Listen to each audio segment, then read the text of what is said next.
Dear students, plant pathology में defence mechanism में अब हम पढ़ेंगे biochemical defence mechanism present in the plant in response to the pathogen.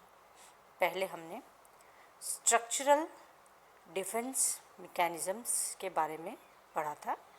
अब हम पढ़ेंगे biochemical defences. As we know, biochemical defences भी दो तरह के होते हैं।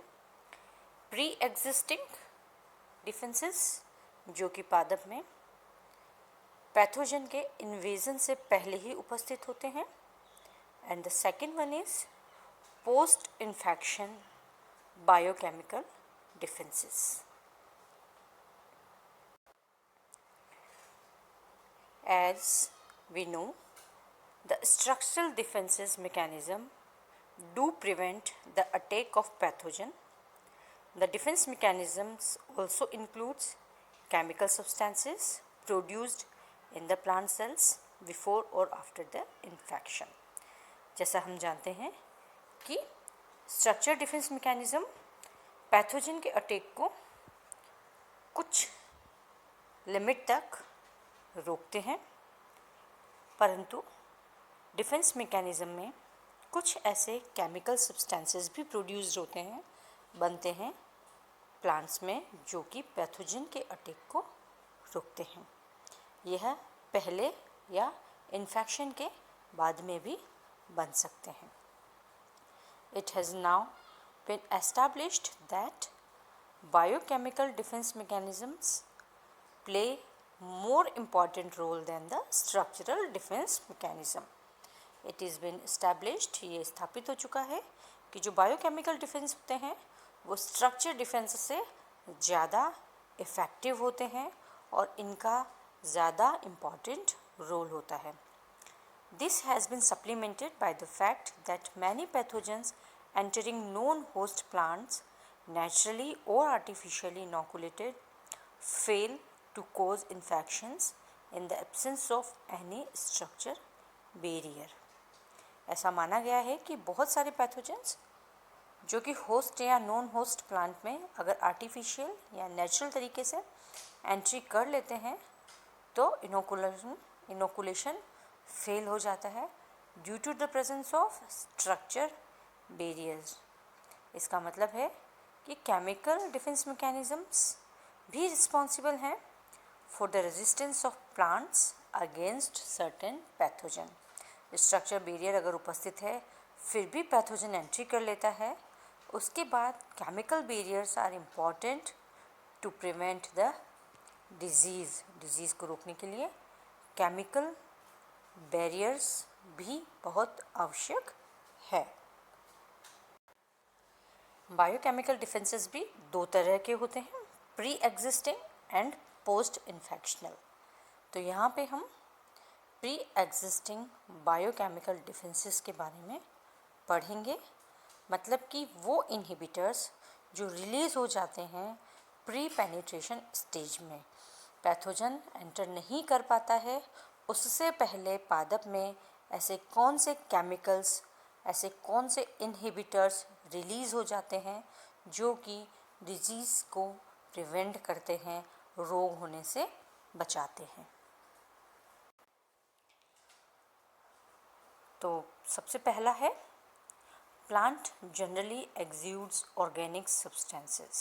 प्लांट्स क्या है? कुछ ऐसे ऑर्गेनिक सब्सटेंसेस, कार्बनिक पदार्थ निकालते हैं थ्रू अबव ग्राउंड पार्ट्स, मतलब जो ज़मीन से ऊपर जो पादप का भाग है जिसको कि फिलोस्फेयर कहते हैं, उससे कुछ एक्सूडेट्स निकालते हैं, या फिर थ्रू द रूट्स, ज़मीन के अंदर जो जड़ें हैं जिस एरिया को राइजोस्फीयर कहते हैं। तो प्लांट्स क्या करते हैं, कुछ ऐसे ऑर्गेनिक सब्सटेंसेस ज़मीन के ऊपर या ज़मीन के नीचे अपने आसपास के एटमॉस्फेयर में रिलीज़ करते हैं। Some of the compounds released by some plants are known to have an inhibitory effect on certain pathogens during the pre penetration stage. इसमें से कुछ कंपाउंड्स ऐसे होते हैं या कुछ प्लांट्स ऐसे होते हैं कंपाउंड्स जो कि इनहिबिटरी इफ़ेक्ट को कम करते हैं। कुछ पैथोजेंस के जो इनहिबिशन इफ़ेक्ट होता है उसको कम कर देते हैं। किस अवस्था में? प्री पेनिट्रेशन अवस्था में। तो ज़मीन के ऊपर और नीचे दोनों भागों से, राइजोस्फीयर और फिलोस्फीयर दोनों से पादप कुछ ऐसे ऑर्गेनिक सब्सटेंसेस निकालते हैं जो कि पैथोजन को रोकते हैं बिफोर द पेनिट्रेशन, उसको पेनिट्रेट नहीं करने देते हैं। वो अपने आसपास ऐसे केमिकल सीक्रेट करके रखते हैं, उनके आसपास का एटमॉस्फेयर ऐसा हो जाता है जो कि पैथोजन को वहाँ पे प्लांट के अंदर पेनिट्रेट करने से रोकता है। Here we take some of the examples. The fungistatic chemicals released by tomato and sugar beet prevent the germination of botrytis and cercospora। जो केमिकल्स टमेटो और शुगर बीट के द्वारा रिलीज़ किए जाते हैं वो फंजिस्टैटिक होते हैं, मतलब कि अगेंस्ट द फंगस कार्य करते हैं।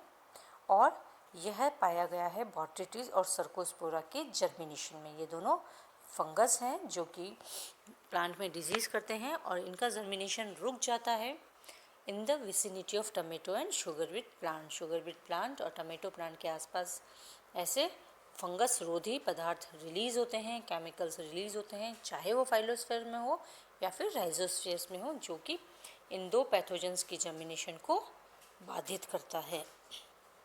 Second example, presence of phenolics like protocatechuic acid and catechol in the scales of red onion variety inhibits the germination of conidia of Colletotrichum cercinans on the surface of red onion। Red onion के जो scales हैं, लाल प्याज के जो scales होते हैं, उसके अंदर कुछ फिनोलिक कंपाउंड्स रिलीज़ होते हैं। कौन से फिनोलिक्स हैं वो? प्रोटोकैटेचोइक एसिड एंड कैटेचोल, वो रिलीज़ होते हैं। उसकी वजह से जो कोनिडिया हैं कोलेटोट्राइकम सर्सिनेंस के, वो जर्मिनेट नहीं कर पाते हैं उसके आसपास के वातावरण में। The inhibitors present in high concentration in the plant cells also play important role in defense of plants। जो प्लांट के अंदर हाई कंसंट्रेशन में कुछ जो इनहिबिटर्स प्रेजेंट होते हैं, ये प्लांट के डिफेंस में काम आते हैं। Presence of several phenolics, tannins and some fatty acids like compounds जैसे कि dienes in cells of young fruits, leaves and seeds afford them resistance to botrytis. कुछ जो पदार्थ होते हैं जो प्लांट्स में ऑलरेडी प्रेजेंट है, फिनोल्स, टैनिन्स, कुछ फैटी एसिड्स, इस तरह के जो कंपाउंड है जो कि प्लांट में ऑलरेडी प्रेजेंट होते हैं, डाइइन्स के रूप में होते हैं, यह फ्रूट्स वगैरह में अगर उपस्थित हैं तो यह कुछ फंगस की ग्रोथ को रोक देते हैं। तो दिस इज़ फर्स्ट थिंग कि कुछ प्लांट्स अपने चारों तरफ ऐसे ऑर्गेनिक सब्सटेंस रिलीज़ कर देते हैं, प्लांट सेल के अंदर भी और प्लांट अपने आसपास में राइजोस्फीयर और फिलोस्फीयर में भी ऐसे केमिकल रिलीज़ कर देते हैं जिसकी वजह से वहाँ पर कॉनिडियाज के जर्मिनेशंस नहीं हो पाते हैं और वो वहाँ पर पैथोजन प्लांट के अंदर पेनिट्रेट नहीं कर पाता है। और कुछ एग्जांपल्स आपके यहाँ दिए हुए हैं टमेटो, शुगर बीट के, देन उसके बाद रेड ऑनियन के, और कुछ यंग फ्रूट्स हैं जिसके अंदर फिनोलिक्स और टैनिन्स और डाइइन्स पाए जाते हैं। Here are some more examples like the tubers of resistant variety of potato against potato scape disease contain higher concentration of chlorogenic acid around the lenticels and tubers than the susceptible varieties। मतलब जो potato में resistant variety है और जो susceptible variety है, उनके बीच में जो केमिकल का डिफरेंस है जो कि शो करता है, जो कि रिस्पॉन्सिबल होता है डिजीज़ कॉजिंग के लिए, वो है क्लोरोजेनिक एसिड। जो रेजिस्टेंट वैरायटी है उसके अंदर क्लोरोजेनिक एसिड का हायर कंसंट्रेशन पाया जाता है उसके लेंटिसेल्स में, जो कि उसको पोटैटो स्केप डिजीज़ से बचाता है। जबकि जो ससेप्टिबल वैरायटी है उसके अंदर उसके लेंटिसेल्स में क्लोरोजेनिक एसिड कम पाया जाता है या बहुत लेस अमाउंट में होता है, जिसकी वजह से वो प्लांट ससेप्टिबल हो जाता है against the disease potato scab.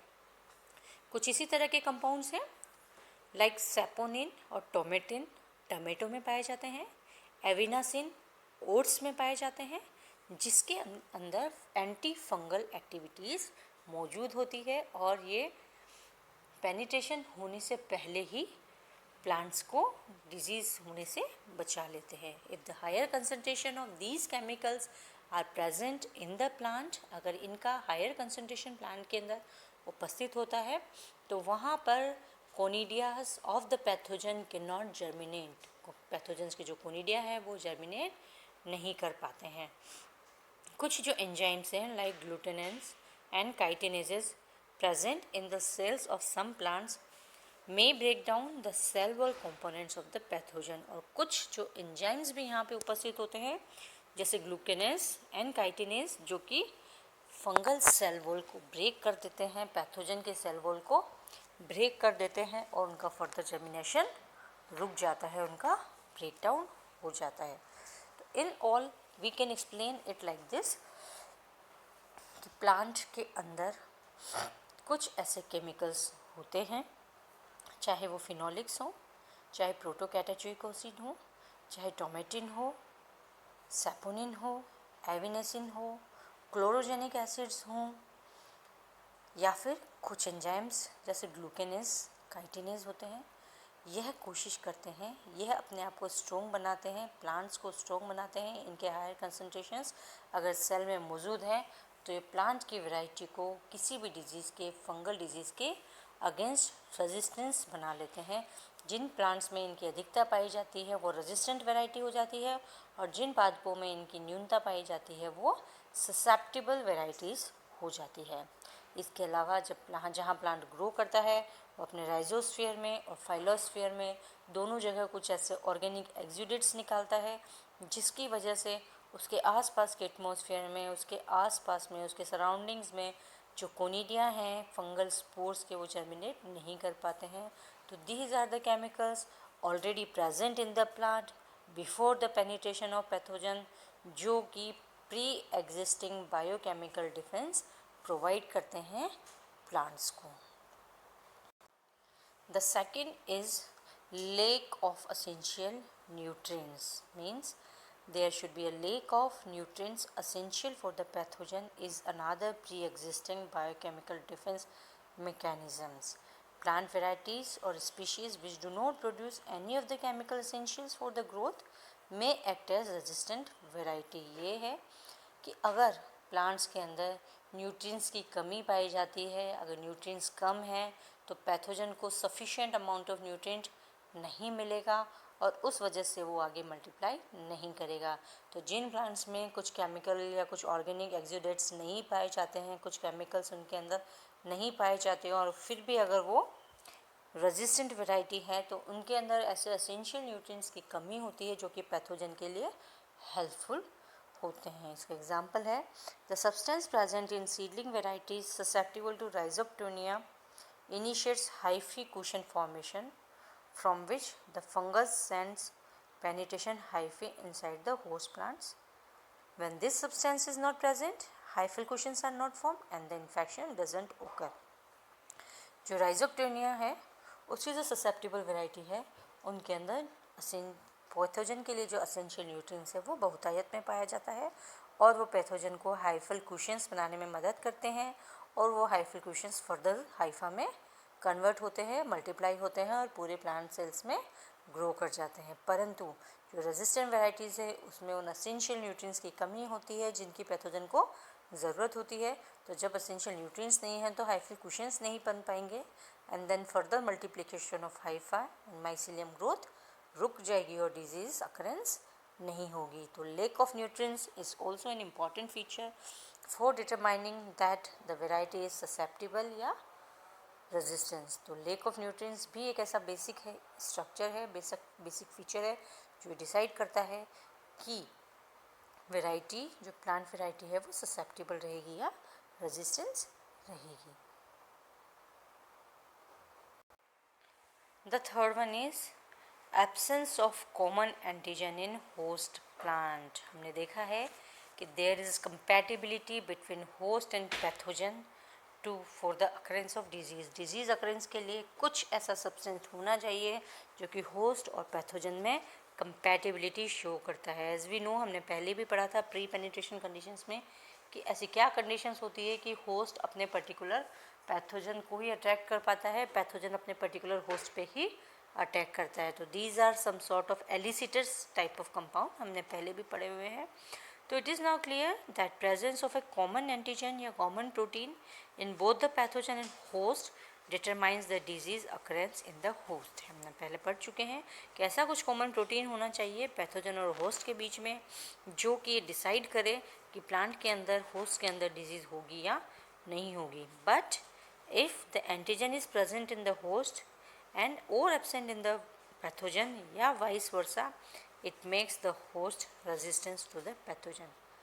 अगर एंटीजन प्लांट में है और पैथोजन में नहीं है, पैथोजन में है और प्लांट में नहीं है, तब दोनों ही कंडीशन में डिजीज़ अकरेंस नहीं होगी और जो होस्ट है वो रेजिस्टेंस हो जाता है against the pathogen. For example, the varieties of linseed which have an antigen common to their pathogen are susceptible to the disease rust of linseed caused by Melamsora linai। मतलब जो variety है linseed की, उस पर जो rust कोज किया जाता है वो मैलमसोरा लिनाई के द्वारा किया जाता है। ठीक है, तो जिस वेराइटी में एंटीजन कॉमनली प्रेजेंट होता है वो तो ससेप्टिबल होती है, और जिसमें एंटीजन कॉमन प्रेजेंट नहीं होता है वह रेजिस्टेंस होती है। In contrast, the absence of antigen in linseed variety but occurring in the pathogen are resistance to the pathogen. The another example is leaf spot disease of cotton caused by Xanthomonas campestris। Variety उसकी है, pathogen है, पैथोवर है मेलवेसियरम। मतलब यहाँ पर हम देख सकते हैं कि both the fungal and bacterial diseases the common antigen या the common elicitor factor is very important for the recognition of host and pathogen. यहाँ पे होस्ट और पैथोजन को एक दूसरे के लिए कंपैटिबल होने के लिए एक कॉमन एंटीजन होना बहुत ज़रूरी है।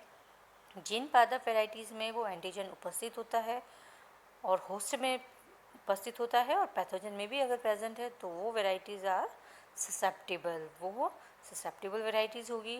परंतु जिन वेराइटीज़ में यह एलिसिटर्स, ये एंटीजर्स एब्सेंट होते हैं, प्रेजेंट नहीं होते हैं, वो वेराइटीज़ रेजिस्टेंस होती है। तो यहाँ पे एक एग्जांपल दे रखा है रस्ट ऑफ लिंसिड का, मैलमसोरा लिनाई के द्वारा जो रस्ट होता है उसका, और एक दे रखा है leaf spot disease of cotton जो कि ज़ैंथोमोनास कैम्पेस्ट्रिस के द्वारा होता है। So again we can say that there are some common chemicals already present in the plant, in the host, जो कि मदद करते हैं कि पैथोजन उसके अंदर एंटर ना करे। वो कुछ ऐसे ऑर्गेनिक कंपाउंड्स हो सकते हैं जो कि प्लांट्स की सेल्स के अंदर उपस्थित हैं। द लेक ऑफ न्यूट्रिएंट्स हो सकता है कि प्लांट्स के पास सफिशिएंट न्यूट्रिएंट्स नहीं है। And third one, the lake of any antigen जो कि कंपैटिबल शो करता है। तो पहला, जब ऑर्गेनिक कंपाउंड्स वो निकालते हैं तो भी पैथोजन अटैक नहीं कर पाता है। लेक ऑफ न्यूट्रिएंट्स होता है तो पैथोजन की ग्रोथ नहीं हो पाती है, और लेक ऑफ एंटीजन्स होते हैं तो पैथोजन प्लांट्स के साथ कंपैटिबिलिटी शो नहीं कर पाते हैं। और इन तीनों कंडीशंस में होस्ट प्लांट के ऊपर डिजीज़ नहीं हो पाती है। ये तीनों रीजंस हैं जो डिसाइड करते हैं कि प्लांट वेराइटी रेजिस्टेंस होगी या ससेप्टिबल होगी टुवर्ड्स एनी पैथोजन। किसी भी रोग के प्रति प्लांट ससेप्टिबल होंगे या रेजिस्टेंस होंगे। Thank you dear students, I hope ये आपको